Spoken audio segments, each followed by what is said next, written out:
hello बंधुসকল আপোনালোকৰ মাজত আজি আকৌ আহিলো আজি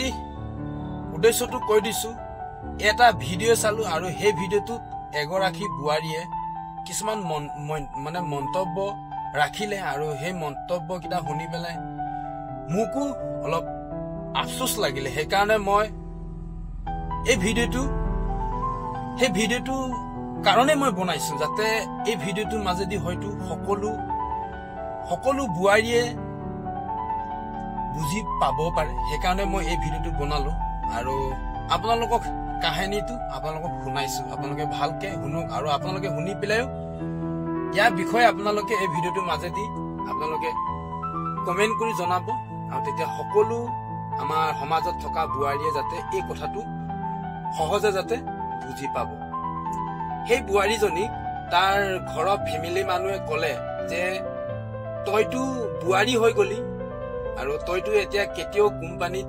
কাম কৰিবলৈ যাব নালাগে আৰু বুৱাৰী মানুহে কেতিয়াও বাহিৰত কোম্পানীত নাযায় তেনেকে মানে তাই ঘৰৰ ফেমিলি মানুহে ক'লে আৰু তাই মানে ভিডিও এটা বনাই পেলাই প্ৰশ্নটো উত্তৰ দিলে যে জীয়াই থকালৈকে মই কৰ্ম কৰি খাব লাগিব আৰু মৰা দিনলৈকে মই কৰিবই লাগিব এই কথাটো সকলোৱে মানিব আৰু তাই তেনেকে ক'লে আৰু সেই কথাটো হয় বাৰু সকলোৱে মানিব কিন্তু তাই আজি হিমেনটোহে বুজি পাইছে যে মই জীয়াই থকালৈকে মই কৰ্ম কৰি খাব লাগিব আৰু মই মৰা দিনলৈকে মই কৰ্ম কৰিবই লাগিব কিন্তু তাই এই কথাটোহে বুজি পাইছে কিন্তু তাই কিন্তু কিছুমান কথা পাহৰি গৈছে মই কৈছো আপোনালোকে শুনক তাই ভাবিছে মই এজনৰ মই পত্নী হলো আৰু এখন ঘৰৰ মই বুৱাৰী হলো কিন্তু তাই সেই কথাটো জানে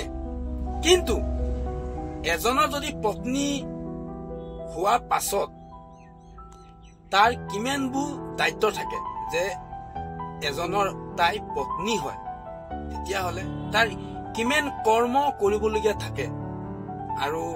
এখন ঘৰৰ যদি বুৱাৰী হয় আৰু এখন ঘৰৰ যদি লক্ষ্মী হয় তেতিয়া সেই ঘৰখনত তাই কিমান তাৰ কৰ্ম থাকিব পাৰে আপোনালোকে ভাবকচোন যে তাই যে বুৱাৰী হলো বুলিয়ে বা জীয়াই থকালৈকে যে মই কৰ্ম কৰি খাব লাগিব বাহিৰত বা যিকোনো কৰ্ম কৰিব লাগিব এই কথাটো কেতিয়াও নহয় চক আমাৰ হিন্দু ধৰ্মত এটা কথা আছে ঘৰৰ বুৱাৰী ঘৰৰ লক্ষ্মী হয় আৰু তাই কেতিয়াও বাহিৰত কাম কৰিবলৈ যোৱাটো কেতিয়াও শুব নালাগে ভাল লাগে নেকি আপোনালোকে কওক নালাগে যদিহে ঘৰত যদি তাই অসুবিধা হয় তেতিয়াহ'লে সি যাব পাৰে যদি তাৰ মতা মানুহে যদি ইনকাম কৰি খুৱাব নোৱাৰে বা তাৰ ঘৰত চলিবলৈ অসুবিধা হৈছে তেতিয়া হয়তো সি কাৰোবাৰ ঘৰত হাজিৰা কৰিব যাব পাৰে বা কাৰোবাৰ ঘৰত বাচন ধুব পাৰে বা কাৰোবাৰ হোটেলত সি কাম কৰিব পাৰে ঠিক তেনেকুৱা মজবুৰিত তেনেকা কৰ্ম এটা কৰিলে সকলোৱে একচেপ্ট কৰিব বা সকলোৱে সাপোৰ্ট কৰিব কিন্তু যদি তাই বিয়া পতাৰ পাছতে যদি সি যদি বোলে মই বোলে বিয়া পাতিলো বা মই জীয়াই থকালৈকে কৰ্ম কৰিব লাগিব মৰা দিনলৈকে কৰ্ম কৰিব লাগিব কিন্তু তাই যদি ঘৰৰ কৰ্তব্য যদি পাহৰি বা ঘৰৰ কৰ্ম যদি সি এৰি থয় বাহিৰা কামত যদি যায়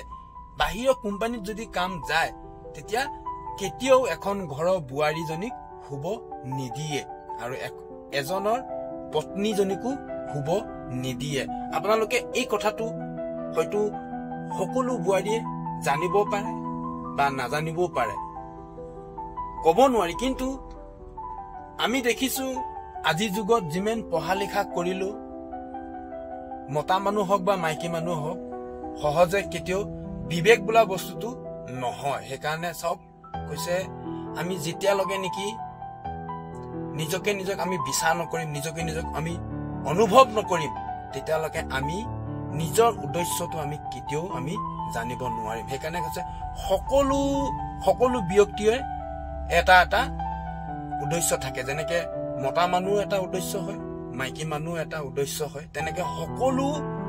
মানুহৰ জনমতে এটা উদ্দেশ্য থাকে আৰু সকলোৰে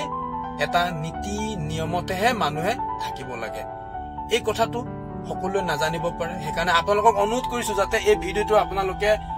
লাইক শ্বেয়াৰ কমেন্ট সকলো কৰি দিও যাতে সকলো ব্যক্তিয়ে